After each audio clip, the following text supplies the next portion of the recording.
Sejumlah informasi dari berbagai daerah di Provinsi Banten kami sajikan dalam Berita Banten yang dipersembahkan oleh PRSSNI Banten dan disiarkan serentak oleh seluruh radio anggota di 8 kabupaten kota di Provinsi Banten.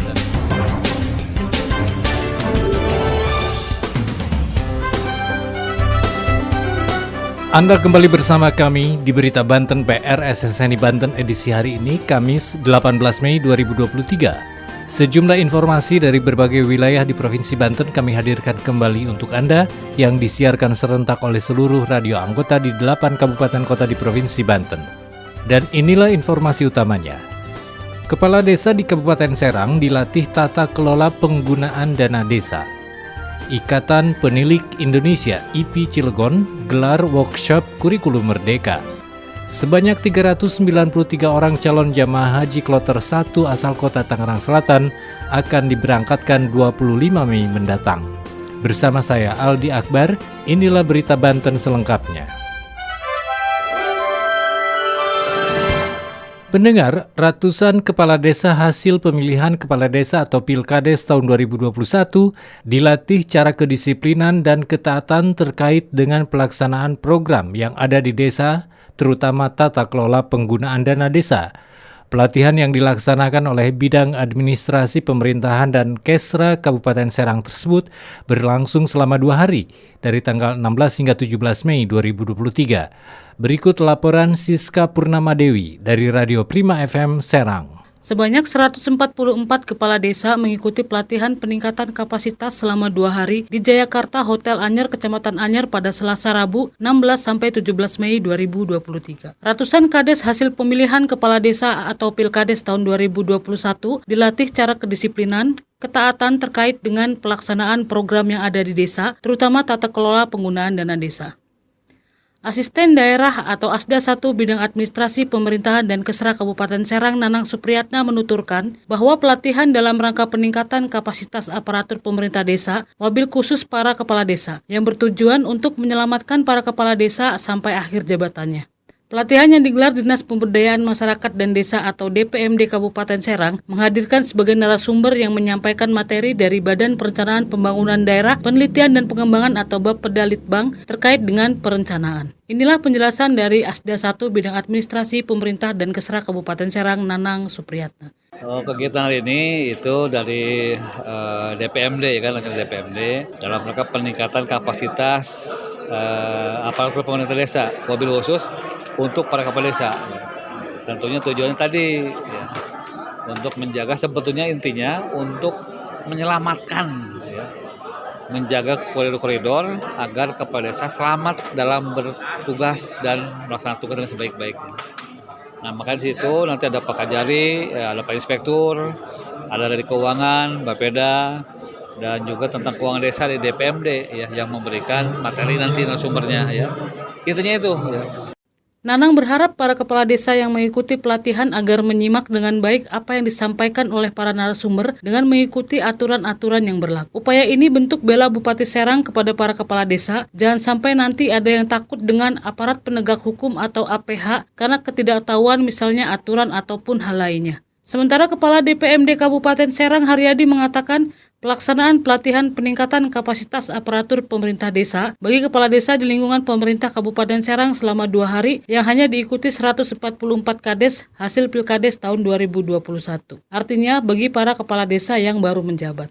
Ini diprioritaskan untuk kepala desa hasil pemilihan tahun 2021. Artinya bagi kepala desa yang baru.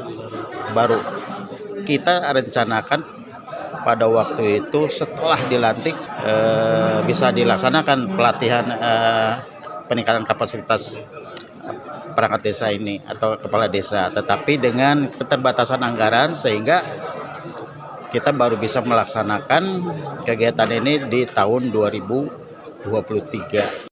Haryadi menekankan kepada para kepala desa yang mengikuti pelatihan, yaitu tentang kedisiplinan, ketaatan terkait dengan pelaksanaan program-program yang ada di desa, terutama terkait pengelolaan anggaran dana desa. Saya Siska Purnamadewi melaporkan dari Prima FM untuk Berita Banten. Pendengar, sebanyak 393 orang calon jamaah haji kloter 1 asal kota Tangerang Selatan akan diberangkatkan pada tanggal 25 Mei mendatang. Keberangkatan kloter 1 calon haji asal kota Tangsel tersebut akan dilepas oleh Wali Kota Tangerang Selatan, Benyamin Daphni. Berikut laporan Salma dari Benz Radio Tangerang Selatan. Sebanyak 393 orang kloter pertama calon haji asal kota Tangerang Selatan akan dilepas langsung pada 25 Mei mendatang oleh Wali Kota Tangerang Selatan, Benyamin Daphni, di Islamic Center Kecamatan Serpong. Para calon haji nantinya akan dibawa menggunakan bis dari Puspemkot. Satu kloter sekitar 9 bis, dibagi per bis satu rombongan terdiri dari 4 regu. Masing-masing terdiri dari ketua rombongan dan ketua regu. Untuk satu regu berjumlah 10 jamaah. Humas Kementerian Agama Kota Tangerang Selatan, Azharul Fuad mengungkapkan, keberangkatan kloter pertama calon haji asal kota Tangsel ini pada 25 Mei dilaksanakan ba'da zuhur. Rombongan akan bermalam di Asrama Haji Pondok Gede, Jakarta Timur. Tahun ini yang dipastikan berangkat haji asal kota Tangsel sebanyak 1.091 jamaah. Satu kloter berjumlah 393 orang berikut petugas haji. Saya Salma dari Benz Radio melaporkan untuk Berita Banten. Berita Banten.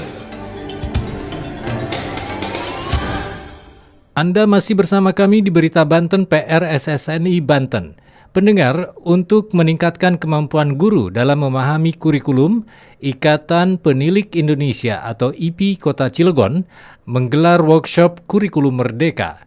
Kegiatan workshop tersebut diikuti oleh para guru PAUD, TBM dan LKP se-Kecamatan Citangkil, Kota Cilegon. Berikut laporan Ana Silvana dari Radio One Indonesia Cilegon.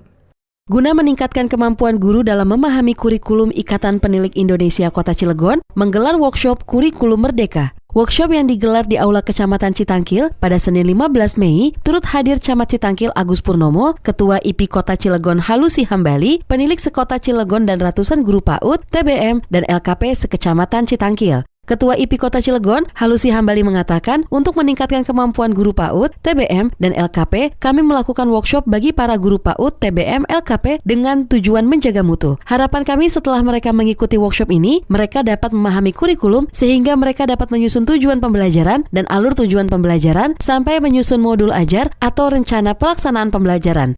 Sekian berita kali ini, saya Ana Silvana dari Radio One Indonesia melaporkan untuk Berita Banten.